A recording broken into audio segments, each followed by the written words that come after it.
Thank you all for coming. And thanks to Catherine for organizing and Diego for providing logistical support, we'll say, meaning getting me here. So we're going to be like that, are we? I'm going to talk about the collapse of industrial civilization. And some people don't find that to be good news, so I'm going to point out to you that it actually is good news. And I'll start with some scenarios that have been put forward within the last few years. I guess it's 5 years now. Societe Generale, the large French bank, warned their clients as one of 3 equally weighted forecasts to prepare for global economic collapse within 2 years. Obviously, that didn't happen, because here we are nearly 5 years later. This is an indication, however, of how quickly the situation can unravel. Bank of England in October 2011 warned the banks to prepare for failure of all banks before Christmas. So within a 3-month period of time. I'm not sure how banks would prepare for collapse of all banks other than stocking their vaults with cheese instead of money. More recently, the World Bank says the coming downturn could be worse than 2008. Remember, in 2008, when the price of oil spiked to $147.27 in July, by September, according to Ben Bernanke, chairman of the Federal Reserve Bank of the United States, he admitted about a year and a half later that the events that led to the collapse of Lehman Brothers and AIG nearly caused the failure of every bank in the United States except one, and he wouldn't say which one. It was probably the Federal Reserve Bank. In any case, if even one of the large banks fails, it almost certainly takes down U.S. industrial economy with it, and not too long afterward, the world's industrial economy, because it's all so interconnected anymore. So the coming downturn being worse than 2008 means that it's game over for the world's industrial economy. And when the World Bank says worse, I say better, because the world's industrial economy was teetering on the brink and almost went away in September 2008. That would have been really good news. Most people don't think it's good news because they think their water comes out of the tap. If you think your water comes out of the tap, you'll defend to the death the system that allows water to come out of the taps. But if you realize that your water comes from the land base instead, then you might actually defend to the death the ecosystem that allows water to appear from your land base. The world's industrial economy has taken ecosystems to the brink, driving some 200 species a day to extinction, washing the world's soil into the world's oceans, fouling the air and dirtying the water every single day. Every year is worse than the year before. And everybody I know thinks it's better than the year before because we have smartphones. David Korowicz, writing for FASTA, says collapse could be complete within 3 weeks of a disruption in the supply chain. Any supply chain, whether it's a supply chain of petroleum or a supply chain of food, say, for example, during the ongoing drought, the failure to deliver grain up the Mississippi River in the United States could lead to collapse of industrial civilization within as little as 3 weeks' time. Willem White of the Bank of International Settlements more recently says again that the coming collapse will be worse than the collapse of Lehman Brothers, which again nearly terminated U.S. empire. Jack Lew, the Secretary of Treasury of the United States, admitted that the whole thing is a Ponzi scheme. Just last year, every Thursday we roll over approximately $100 billion in U.S. bills. If U.S. bondholders decided they wanted paid, they wanted actual money, excuse the technical difficulties, if they decided they wanted money,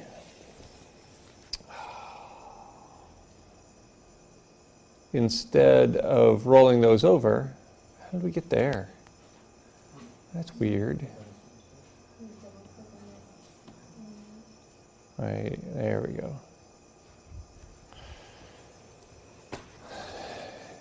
If the bondholders decided they wanted paid instead of rolling over the bonds, it would be game over. We'd be out of money.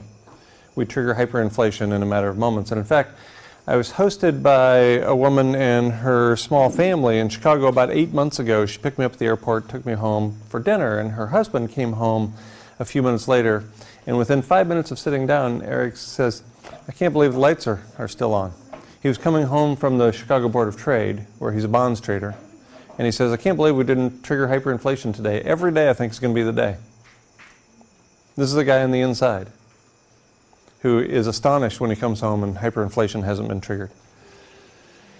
And then in the referee journal literature from earlier this year, Tim Garrett, writing in Earth's Future, says theoretical and numerical arguments suggest that when growth rates approach zero, civilization becomes fragile to such externalities as natural disasters, and the risk is for an accelerating collapse. Well, it was just announced within the last week that the growth rate of the world's industrial economy is less than zero. That doesn't sound that great to me, if you're interested in maintaining civilization. As Kurt Vonnegut pointed out in his last book, A Man Without a Country, we were rolling drunk on petroleum. And that's the issue. That's what's underlying this whole thing. A few numbers to back that up. This is U.S. extraction. We call it production, as if we're actually making the stuff. But guess what? Earth made the stuff, and we're just extracting and delivering it and refining it. So this is U.S. crude plus condensate, basically crude oil extraction, shown by the dots here. And in 1956, Marion King Hubbard, so this vertical line represents 1956. In that year, M. King Hubbard delivered a presentation. He was a petroleum geologist for Shell Oil Company. And in this presentation, which his employer really didn't want him to deliver, by the way, he predicted, based on the points to this line, to 1956, everything from the left of this line right up to here, he said, based on these points, I predict a bell-shaped curve that will have U.S. extraction peaking between 1969 and 1971. If you're keeping score, this is 1970. Right there. He nailed it 14 years in advance. Here's 1971, here's 1972, so nobody really noticed that U.S. extraction had peaked until 1973. There's this profound decline. Suddenly the United States was no longer the world's swing supplier. Suddenly the U.S. Department of Energy created the Energy Information Administration. Suddenly OPEC was formed. Suddenly there were long lines at the gas station. Suddenly nowhere in the United States could you buy gasoline on a Sunday. Depending on whether your license plate ended in an even number or an odd number, you could buy gasoline on Monday, Wednesday, Friday if your license plate ended in an odd number, Tuesday, Thursday, Saturday if it ended in an even number, and nobody got to buy gas on Sunday. Can you imagine that today? It's inconceivable. M. King Hubbard made two further predictions in 1956 in that little-known presentation he delivered. First one, remember, he predicted U.S. extraction would peak between 1969 and 1971. It peaked in 1970. Second, he predicted U.S. crude oil would peak, world crude oil would peak in about a half a century. About a half a century from 1956, that would be 2006.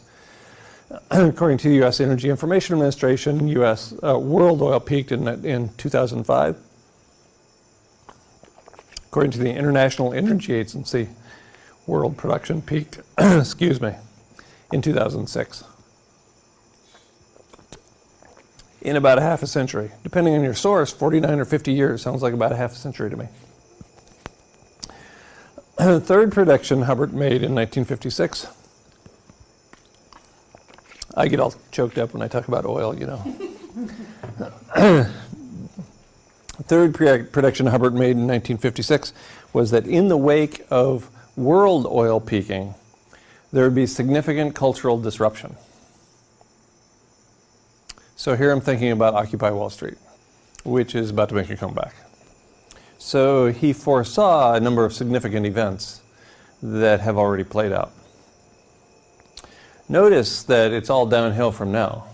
We've managed to keep the game going, keep the lights on, and the ceiling fans operating, and the laptops running, because we found other ways to extract petroleum, oil. So here's U.S. crude. After the peak right here, and things started to get really interesting and posed a major threat to U.S. empire, we drilled in Alaska, something we'd never done before. So we get this little bump out of Alaska. And then when things are really falling apart, we do the tight stuff, shale and oil sands. Notice that the bump here looks like we're Saudi America, right? And so every forecast I've seen from economists say this will just keep going up. But that's what they thought in 1956 too. So every economist I know and read about predicts that tight oil will just keep going up. Occasionally somebody from the oil fields points out that those oil shale deposits peak within the first year and experience a 60% annual decline rate from there forward. So this is what I would call not a trend, but a bubble. And we know what happens to bubbles. You have to find it before you can extract it. And at the world level, oil discoveries have been declining since 1964. And this relationship between time and oil discovery looks a lot like the one between time and oil delivery or oil extraction. So when you hear about big finds these days, they talk about illions and illions of barrels, and most people don't understand the difference between illions and millions and billions and trillions. Bell-shaped curve after the peak, notice it's a little lumping going up, and in particular here's the US peak in decline and pretty significant cultural disruptions right here, most notably in the Middle East. This was the time when the last decent man in the Oval Office, Jimmy Carter, became known for the Carter Doctrine. Right there. Right there was when Jimmy Carter said, with respect to the Middle East, that's our oil over there. The world's resources belong to us. And that's been the way the United States has acted in the wake of that proclamation in 1979. For everything. Not just oil. Everything. Everything belongs to us.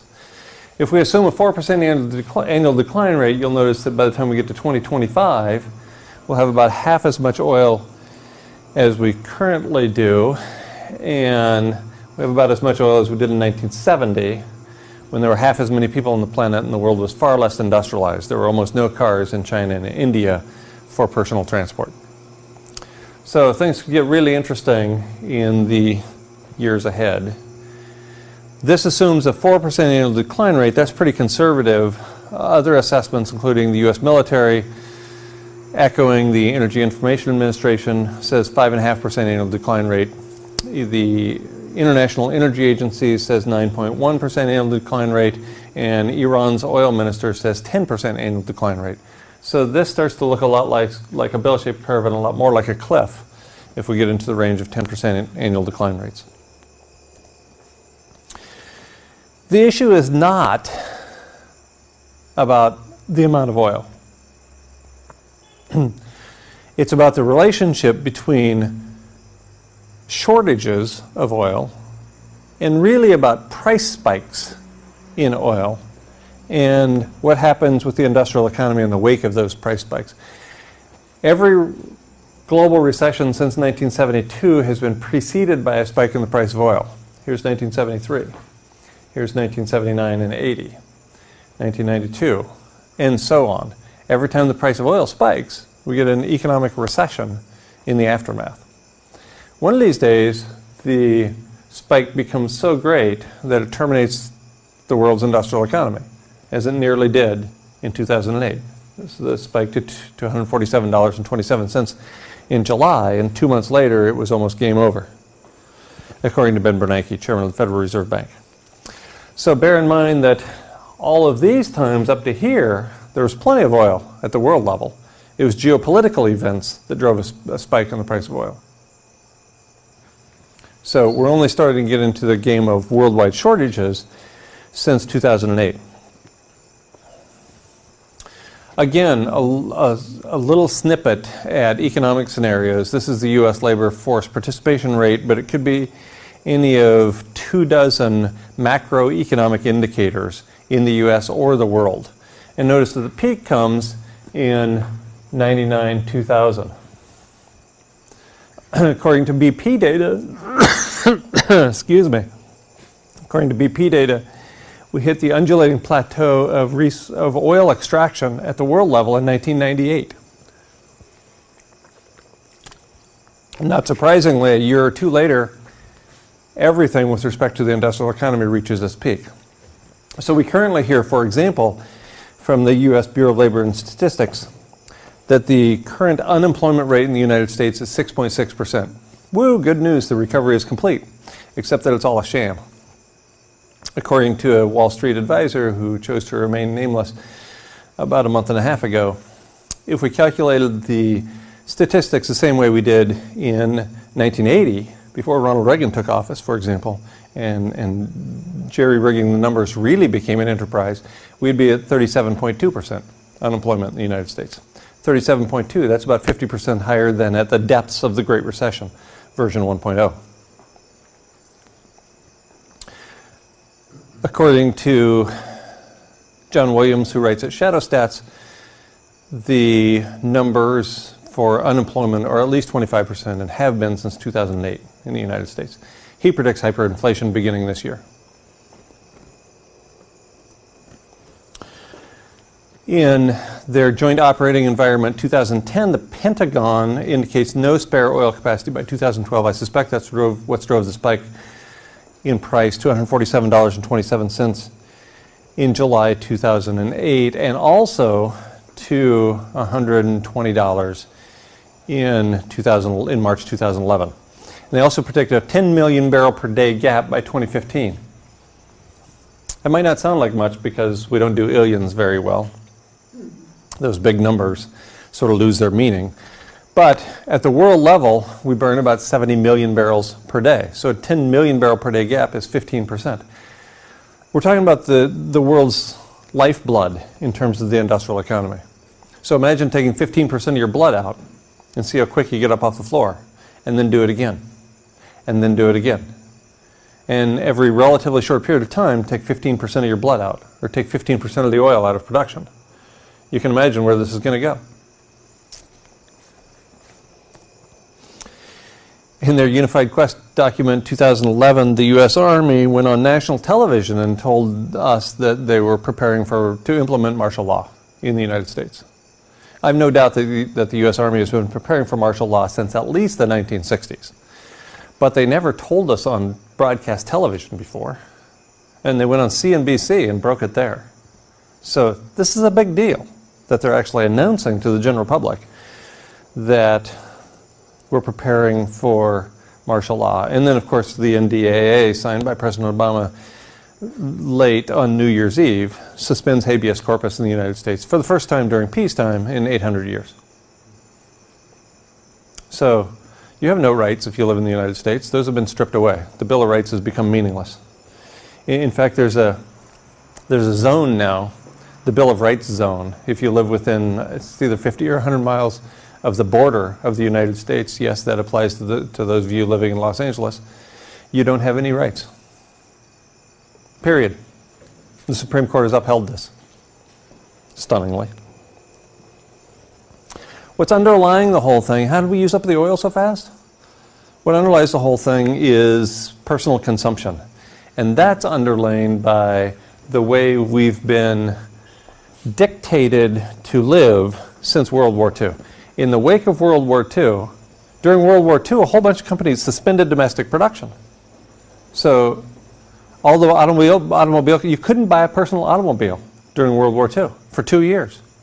All of that energy, all of that know-how, all of that labor force was going into making tanks and jeeps for the U.S. Army. Payback's a bitch. All those companies wanted paid back. So what did we do? We designed suburbia and the interstate highway system, specifically to reward those companies that made the sacrifices during World War II. So now, unlike all of United States history before that point, every house has a washing machine and a dryer. Every house has a refrigerator with a freezer built in. Every house has all these appliances and 2 cars in the garage besides. Not every house, but for all practical purposes, every house. That has become somehow the American dream. In the wake of 9/11, 2001, what were we told? Go to the mall.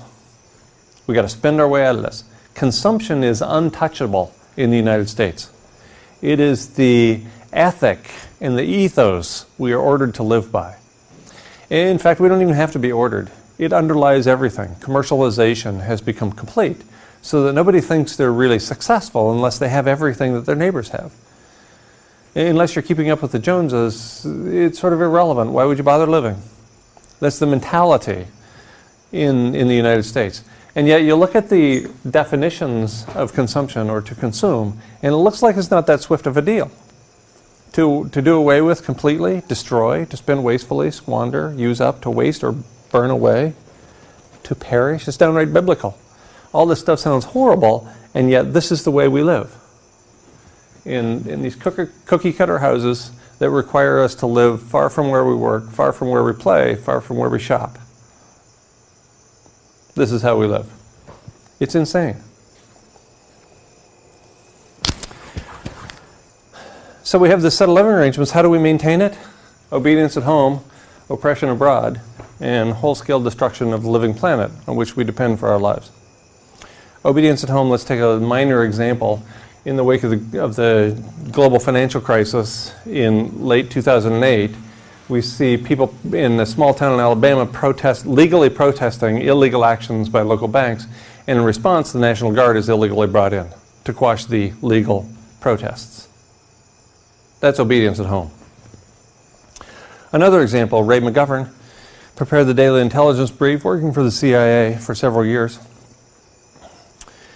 Retired at the age of 49 because he couldn't take it anymore. And so now he's a renowned whistleblower. In 2000, when George W. Bush was running for president, he would stand up before college audiences and give his pitch. And occasionally a lone student would stand up and turn his back on the future president of the United States, silently protesting his or her First Amendment rights. And it wouldn't take long before other students would notice, and they would stand up. And in some cases, a third to half the audience at the end of George W. Bush's presentation had their backs turned to him. You didn't hear much about it. It was massively underreported. Fast forward to 2010, Ray McGovern, a well-known figure in Washington, D.C., is listening to Hillary Clinton deliver a speech. She was then Secretary of State.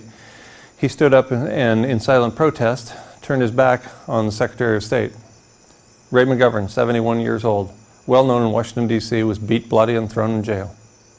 Obedience at home is required to maintain an empire in decline. So that's what we do. Why do you think every police force in the country now has military equipment? Why do you think the USDA just bought several thousand submachine guns? Obedience at home. There's no escape. Oppression abroad, of course, we all know that story, right? Anybody gets in the way of our oil and we just kill them.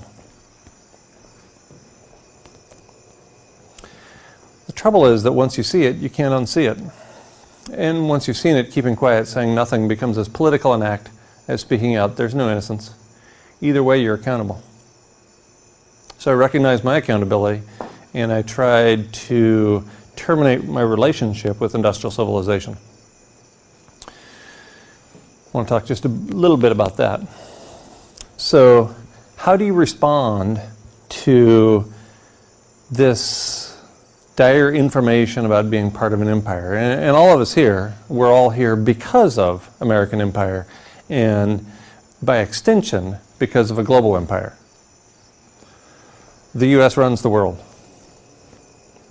Well, with respect to individual response, at least part of the answer is to let go. In the end, which you don't surrender, according to the boss, well, the world just strips away. I think he was just citing Zen Buddhism, let go or be dragged. We need to let go of the notion that we can have infinite growth on a finite planet with no consequences. We can't and we won't. Of course that's impossible. The math doesn't make any sense. But you never hear that growing up. You think that it's all going to be rainbows and butterflies for the rest of our lives. After all, what have our parents known? Only the age of expansion. So we need to let go of some of these notions that don't make any sense, or from popular culture seize the day. From Jewish poet Leon Staff, writing in the Warsaw Ghetto, even more than bread, we now need poetry in a time when it seems that it is not needed at all. And what I really think We need more than science and its handmaiden technology. We need the arts. Winston Churchill, when asked why the Allied forces were spending so much time, money, and energy protecting works of art during World War II, responded, "What do you think we're fighting for?"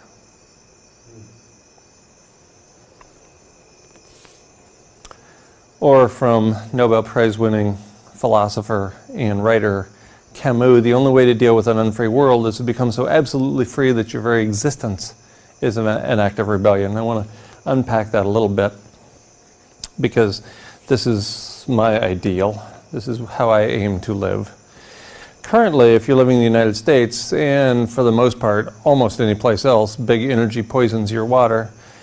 Big ag controls the food supply. Big farm controls the behavior of many of the people around you. Big banks control the flow of money. Big ag controls the messages we receive every day. The criminally rich get richer through crime. That's how America works. Through it all, we think we're free. Imagine trying to take care of any one of these for yourselves and not being thrown in jail. It almost can't happen. Almost. Fortunately, there's that little almost. We have our hands in the monkey trap. A monkey trap is a gourd or a big object fastened solidly to something. And a monkey comes along, you put a piece of fruit in the monkey trap. The hole is big enough for the monkey to reach into the disco ball, the shiny object, and grab the piece of fruit. But the hole is too small for the monkey to pull his hand out once he's got his hand on the fruit. And the monkey won't let go. And we're the monkey. We have our hand on the low-hanging fruit of empire, and we won't let go. It's easy living in a city. I know people tell me it's hard all the time. Trust me, I've spent half my life living in the cities and the other half living in rural areas. It's easy living in cities. The water comes through the tap, the food shows up at the grocery stores, there's fuel at the filling station, you can walk almost any place you need to go, you can get everything delivered. It's easy living in the city. You can have an excellent meal at dozens of places for 2 hours work at minimum wage. And it's awesome until you think about it. Until you think about what underlies that cheap food. How that food was grown, how it was delivered, who suffered and who died to deliver that food on your plate. And once you start thinking about it, suddenly you realize you're not free after all. So you probably should unsee it. When industrial civilization collapses, according to Clive Hamilton in his latest book, Earth Masters, we'll stop putting sulfates up into the atmosphere. They fall out all the time, but they're being replenished at the same rate they're falling out. And sulfates reflect incoming radiation.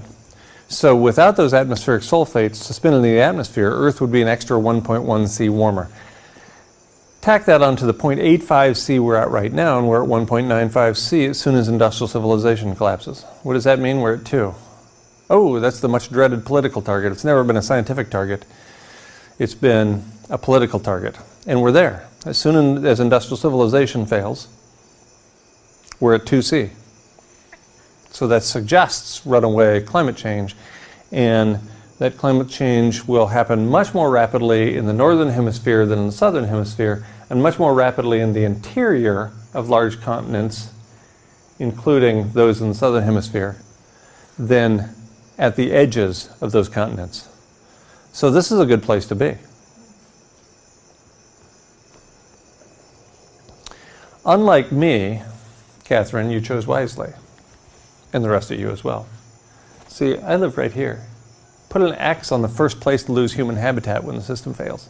It's my house. In addition, there's another niggling little factor I haven't mentioned to this point, because I've been so Pollyanna with the good news. In addition, the world has more than 440 nuclear power plants. And all except 4 of those are in the northern hemisphere. And because of general circulation patterns, atmospheric circulation, when the system fails, for the most part, for an extended period of time, the ionizing radiation associated with catastrophic meltdown of those nuclear power plants is going to stay in the hemisphere it came from. And so what that means is Fukushima, the damage from Fukushima, Fukushima Daiichi is largely limited to the northern hemisphere, where currently all human habitat is currently threatened by Fukushima alone. Imagine when we tack on 430 some other nuclear power plants, they're going to melt down catastrophically when industrial civilization fails.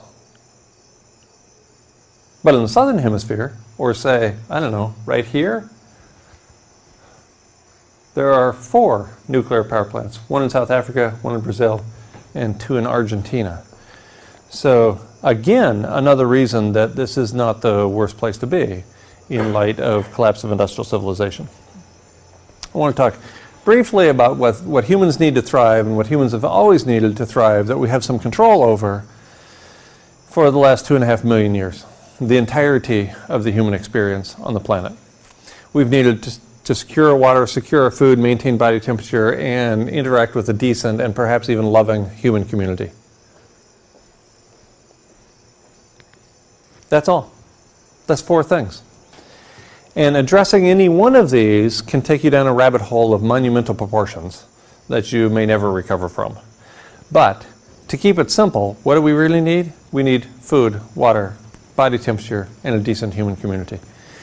I'm going to talk very briefly about the first 2 of those and what I've done at my homestead in New Mexico to try to secure those.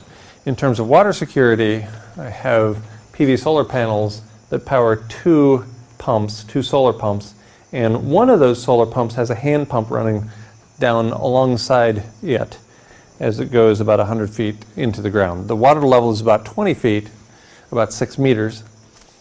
The hand pump delivers water from about 15 meters, about 45 feet, and the solar pump delivers water from about 90 feet, or roughly 30 meters.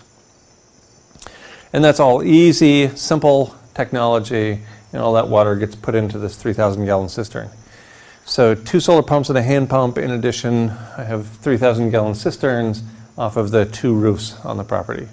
So this is good, clean rainwater that I would filter before I drank, but that I don't feel the need to filter before I put it on my garden plants.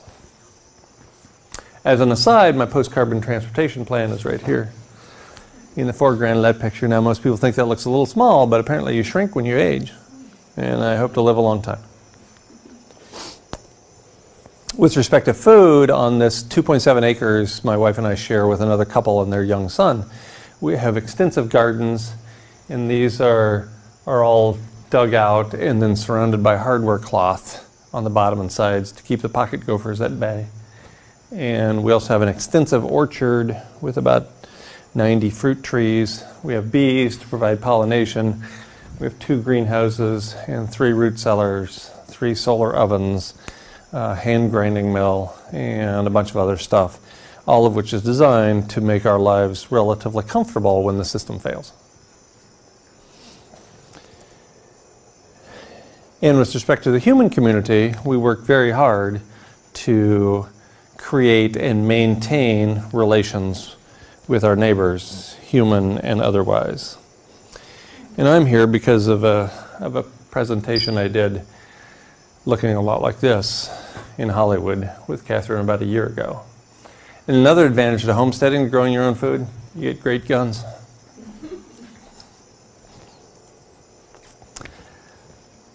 Almost nobody considers me an optimist. I don't consider myself a pessimist. But I think this is really pretty sour news I've been giving you so far.